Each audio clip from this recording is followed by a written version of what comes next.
I had never read the book Anne of Green Gables growing up. I knew about it. It was a Canadian classic, as I recall. I kind of remember my grade 5 teacher reading it to us in class. I remember it as being funny. I remember kids laughing at the part where Diana got drunk and where Anne dyed her hair green, but I really didn't have a very solid knowledge of the book. In the early 80s, I was approached by a gentleman by the name of Robert MacDonald, who was president of a company called Learning Corporation of America. And I was talking to them about potential family movies that could work for their company that could be co-produced in Canada. And he came up with the idea, Anne of Green Gables. And I thought, that could be interesting. I didn't actually read the book. I went and contacted the publisher in New York about the rights to Anne of Green Gables. And I opened up a Pandora's box and embarked on a very complicated journey into trying to determine who actually held dramatic rights to the novel. At the end of it all, I was able to put the pieces together to actually turn it into a television production. Funnily enough, Learning Corporation of America didn't have anything to do with it in the end.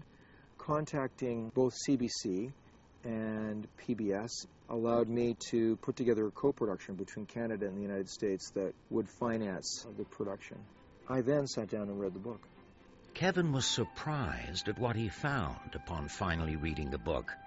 He was hoping to find an obvious answer to why Anne was so popular, but instead he found more questions, lots of questions. This is a book for 12-year-old girls. Why is this book so popular?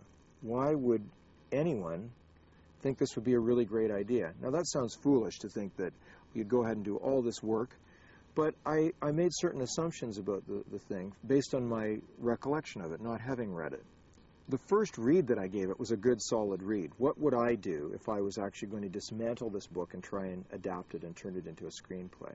And it was at that point that I paused, because I really began to have my druthers about whether it would work for a wide audience. Anne had to be more than just a girl's book. Kevin had to discover what was at the heart of Anne and the community of Avonlea. People rely on communities. We just have different types of communities now than existed in an agricultural society. But what's going on in Anne still defines a sense of relationship and a sense of community. Now, I didn't understand that on my first reading of the book, but what I discovered once I started probing deeper into the material, and I actually was faced with interpreting the material and turning it into a cohesive screenplay, I discovered a commonality in the relationships with these people that exists within all of us.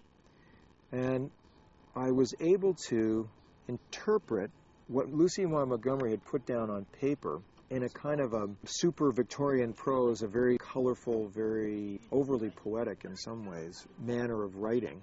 And I was able to try and, in my own mind, take a lot of the imagery and take these relationships and play them against all of that, what I consider to be big imagery.